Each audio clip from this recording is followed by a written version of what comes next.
everyone. Welcome back. I hope you are feeling good today.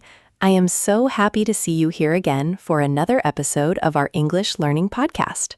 Hi, Cora. I am feeling wonderful. I'm very excited today because we are talking about one of my favorite things in the world. Oh, and what is that, David? Is it pizza? Well, I do love pizza, but no. Today we are talking about stories, learning English through stories. That is a perfect topic. Stories are magical. They help us learn without feeling like we are studying a boring textbook. Exactly.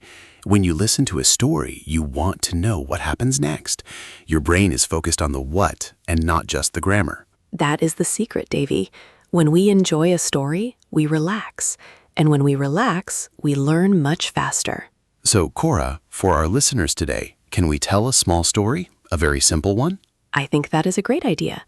Let's tell a story about a girl named Sarah. Okay, I am ready to listen. Everyone at home, listen closely to the words we use. Once upon a time, there was a girl named Sarah. Sarah lived in a small house near a big blue ocean.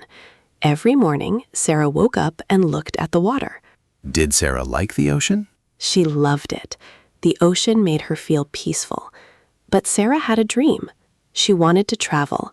She wanted to see the mountains. But she lived by the ocean. The mountains were very far away, right? Very far. One day, Sarah decided to go. She put some bread, an apple, and a map in her bag. She started walking. Just walking? That is a long way. It was. She walked for many days. Sometimes her legs were tired. Sometimes it rained and she got wet. But Sarah did not stop. She kept walking because her dream was strong. I like Sarah. She is very brave. What happened next? Finally, after 2 weeks, she saw them. The big, tall, purple mountains. They were beautiful. Sarah climbed to the top of a small hill and smiled. She realized that even though the walk was hard, the view was worth it. Wow, that is a lovely story, Cora. It's simple, but it has a good message. Thank you, David. Now, let's talk about why this story helps our listeners. Did you notice the words? We used words like ocean, mountains, dream, and brave. Yes, and we used the past tense. Sarah lived, Sarah wanted, Sarah walked. Exactly. By listening to the story, you hear how the past tense sounds in a natural way. You don't need to memorize a list of verbs. You just hear Sarah's life. That is so much better than a grammar exercise. So, Cora, how can our friends use stories to practice their speaking? This is a great tip. After you hear a story, try to retell it. Retell it? Like say the story again in my own words? Yes, it doesn't have to be perfect. Just try to say 3 sentences about the story. For example, Sarah lived by the sea. She walked to the mountains. She was happy. Oh, I see. By retelling the story, I am practicing my speaking and my memory at the same time. Precisely. You are using the English that is already in your head. You know, Cora, sometimes I find stories in books that are too difficult. There are too many new words on every page. It makes me want to cry. Oh, David, please don't cry. This is a common mistake.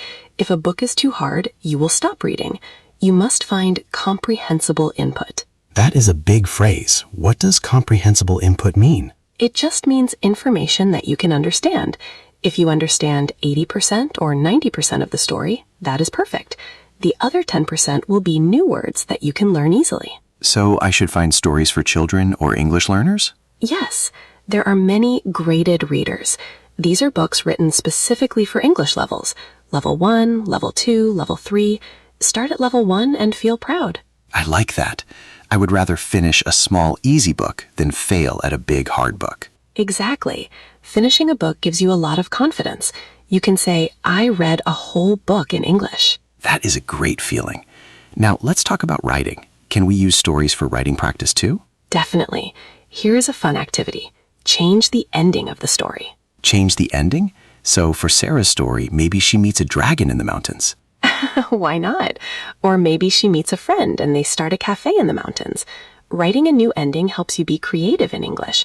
It makes the language yours. I love that idea. It makes English feel like a toy I can play with, not just a tool I have to use. That is a beautiful way to say it, David. English is a toy. Play with it. Now, Cora, what about listening? How many times should someone listen to a story? This is very important. Do not just listen once. Repetition is the mother of learning. Repetition is the mother of learning, so I should listen many times? Yes. The first time, just listen for the story. The second time, look for new words. The third time, try to speak along with the narrator. It's like a favorite song. You have to hear it many times before you know all the lyrics. Perfect analogy, David. And the more you hear it, the more your brain thinks in those patterns. Soon, you won't be translating Sarah's story in your head. You will just see Sarah and the mountains. You know, Cora, sometimes I find stories in books that are too difficult. There are too many new words on every page. It makes me want to cry. Oh, David, please don't cry. This is a common mistake. If a book is too hard, you will stop reading. You must find comprehensible input. That is a big phrase. What does comprehensible input mean? It just means information that you can understand. If you understand 80% or 90% of the story, that is perfect. The other 10% will be new words that you can learn easily. So I should find stories for children or English learners? Yes, there are many graded readers. These are books written specifically for English levels. Level 1, Level 2, Level 3. Start at Level 1 and feel proud. I like that. I would rather finish a small, easy book than fail at a big, hard book. Exactly. Finishing a book gives you a lot of confidence. You can say, I read a whole book in English. That is a great feeling. Now, let's talk about writing. Can we use stories for writing practice too? Definitely. Here is a fun activity. Change the ending of the story. Change the ending? So for Sarah's story, maybe she meets a dragon in the mountains. Why not? Or maybe she meets a friend and they start a cafe in the mountains. Writing a new ending helps you be creative in English. It makes the language yours. I love that idea. It makes English feel like a toy I can play with, not just a tool I have to use. That is a beautiful way to say it, David. English is a toy. Play with it. Now, Cora, what about listening? How many times should someone listen to a story? This is very important. Do not just listen once. Repetition is the mother of learning. Repetition is the mother of learning, so I should listen many times? Yes. The first time, just listen for the story. The second time, look for new words. The third time, try to speak along with the narrator. It's like a favorite song. You have to hear it many times before you know all the lyrics. Perfect analogy, David. And the more you hear it, the more your brain thinks in those patterns.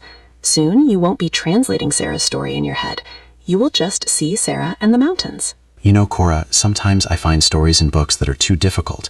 There are too many new words on every page. It makes me want to cry. Oh, David, please don't cry. This is a common mistake.